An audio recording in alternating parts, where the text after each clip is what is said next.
வணக்கம். பிக் பாஸ்ல திவாகர் எப்பயுமே பார்த்தீங்கன்னா, இப்போ ஆட்டிட்யூடெல்லாம் நெறைய மாறி போச்சு. "திறமைய காட்டுங்கப்பா" அப்படின்னு சொன்னா சண்டை போடுறது தான் திறமை அப்படிங்கிற மாரி சண்டை போட்டுக்கிட்டே இருக்காங்க. "நியாயத்த கேளுங்கப்பா" அப்படின்னா, நியாயத்த கேட்கறதுக்கு ஒரு 4, 5 பேர் ஒண்ணா சேர்ந்தாங்கன்னா, அது குருபீசம் அப்படின்னு ஆக்கிர்றாங்க. குருபீசமா ஏதோ ஒண்ணும். அது நியாயமா கேட்கறாங்களா அப்படிங்கிறத மட்டும் தான் பார்க்கணும். அது தப்பா இருந்தா கூட என்ன பண்றது? தப்ப திருத்திக்கிறதுக்கான வேலைய தான் பார்த்துட்டு, அடுத்து அதே போல ஒரு தவறு நடக்கக்கூடாது அப்படிங்கிறதுல இருக்கணும். தெளிவா இருக்கணும்.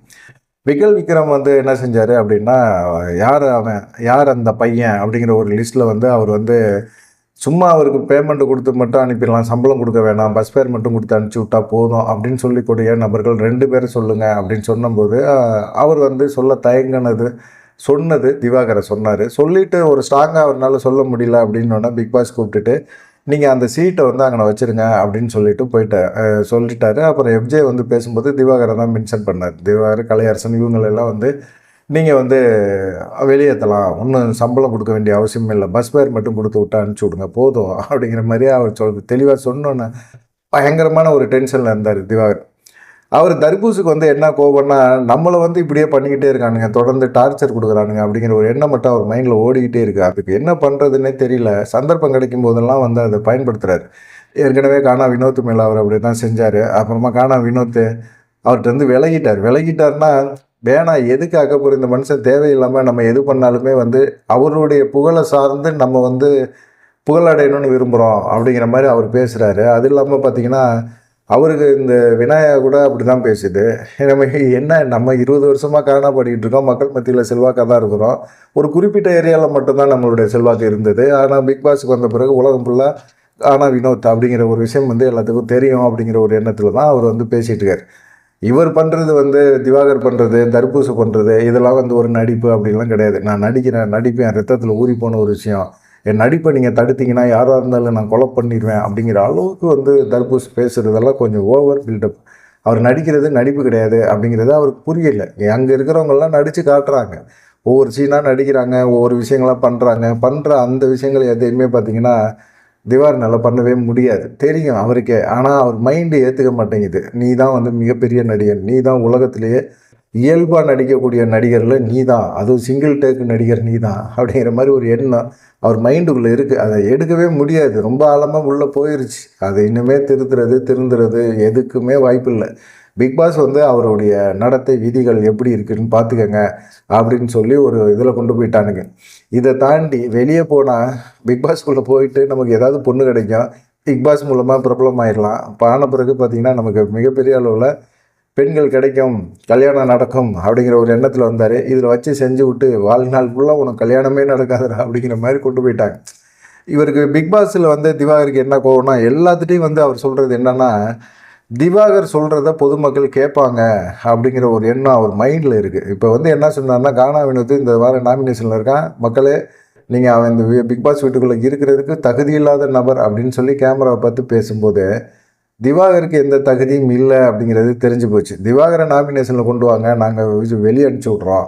அப்படின்னு சொன்னா திவாகரோட ஆர்மின்னு ஒரு குரூப் இருக்கு. அவங்க என்ன பண்றாங்க அப்படின்னா, எங்க தலைவன நீங்க வெளிய அனுப்பிட்டீங்கன்னா பிக் பாஸே இழுத்து மூட வேண்டியதுதான். எங்க தலைவன் இல்லைன்னா பிக் பாஸ் வீடே இல்ல அப்படி.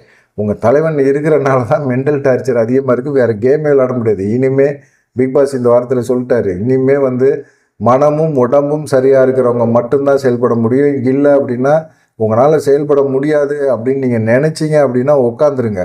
இல்ல அப்படின்னா நாங்க செயல்பட தயாரா இருக்கோம். பிக் பாஸ் ரூல்ஸுக்கு கட்டுப்பட்டு நாங்க கேம் விளையாட தான் வந்திருக்கிறோம் அப்படின்னு நினைக்கிறவங்க மட்டும் உட்காருங்க அப்படின்னு சொல்லிட்டாங்க. நில்லுங்க அப்படின்ட்டாங்க. நின்ட்டாங்க. எல்லாருமே நின்ட்டாங்க. திவாகரன் நின்றுகிறாரு. இனிமே அவர்னால எப்படி விளையாட முடியும்னு தெரியல. விளையாடுவாரா மாட்டாரா? இல்ல எல்லாத்தையும் குறை சொல்வாரா? இல்ல என்னை தள்ளி விட்டீங்க அப்படின்னு சொல்லுவாரா? இவர் இதுவரைக்குமே சேஃபா ஜட்ஜு அந்த லைன்ல போய் உட்காந்துக்குவாரு. அது அது கேமு கிடையாது. அவர் ஜட்ஜ் பண்ணுறது இடத்துல மட்டும் உட்காந்துக்குவார்.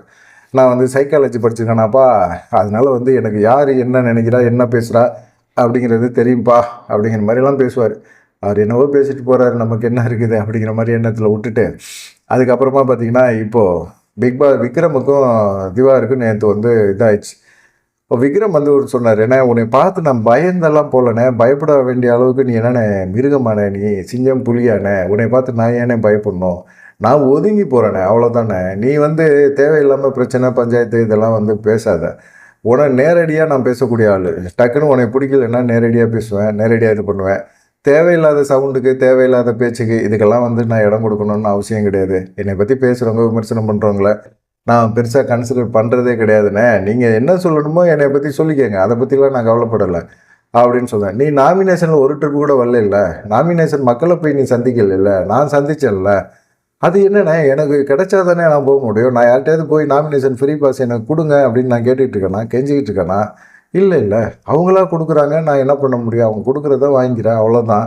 அதுக்காக நான் போய் பொதுமக்களை சந்திக்கிறதுக்கு நான் பயப்படுறேன் அப்படின்னு அர்த்தம் கிடையாதுண்ணே.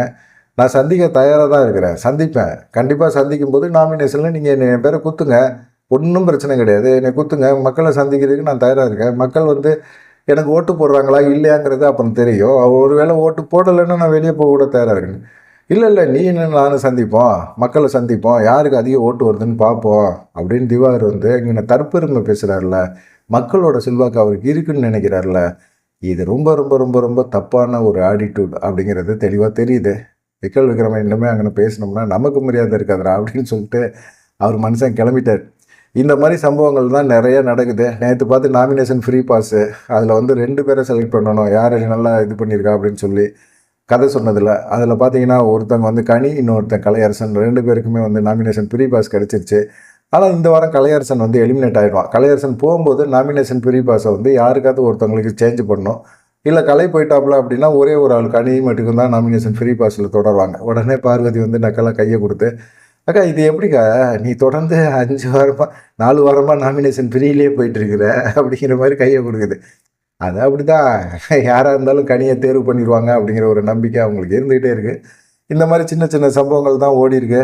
பார்ப்போம் இன்றைக்கி என்ன பிக் பாஸ் இனிமேல் டாஸ்க்கெலாம் பெருசாக இருக்கும் அப்படிங்கிற ஒரு எதிர்பார்ப்பு இருக்குது. அடுத்த வாரத்தை விறுவிறுப்புக்கு பரபரப்புக்கு பிக் பாஸை இப்போயே தயார் பண்ணிட்டாங்க. இந்த வாரம் கலையரசன் வந்து வெளியேறிடுவான்.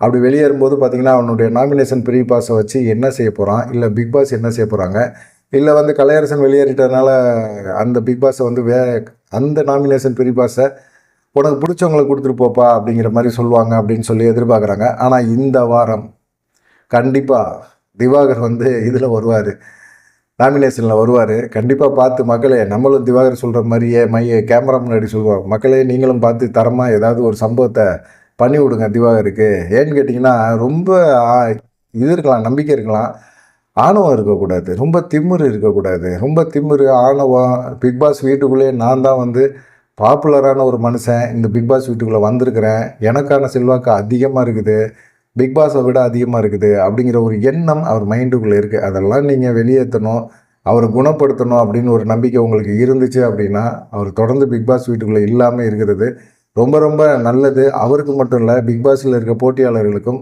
நம்மளை போன்ற நபர்களுக்கும் அவர் பிக் பாஸ் வீட்டுக்குள்ளே இல்லாமல் இருக்கிறது ரொம்ப நல்லது அப்படிங்கிறத தயவு கூர்ந்து சொல்லிக்கிறேன். அது இல்லாமல் நீங்கள் கடைசியாக செய்ய வேண்டிய ஒரு விஷயம் என்னென்னா, நம்ம சேனலுக்கு வந்து சப்ஸ்கிரைப் பண்ணி சப்போர்ட் பண்ணுங்கள். ஏன்னா தொடர்ந்து சப்ஸ்கிரைப் ரொம்ப ரொம்ப ரொம்ப ரொம்ப கம்மியாக இருக்குது. தொடர்ந்து நீங்கள் சப்போர்ட் பண்ணிக்கிட்டே இருந்தீங்கன்னா தான் நம்ம தொடர்ந்து வீடியோக்கள் நல்ல விதமாக போட முடியும் அப்படின்னு சொல்லிட்டு உங்கள்கிட்ட வந்து விடைபெறுகிறேன். நன்றி, வணக்கம்.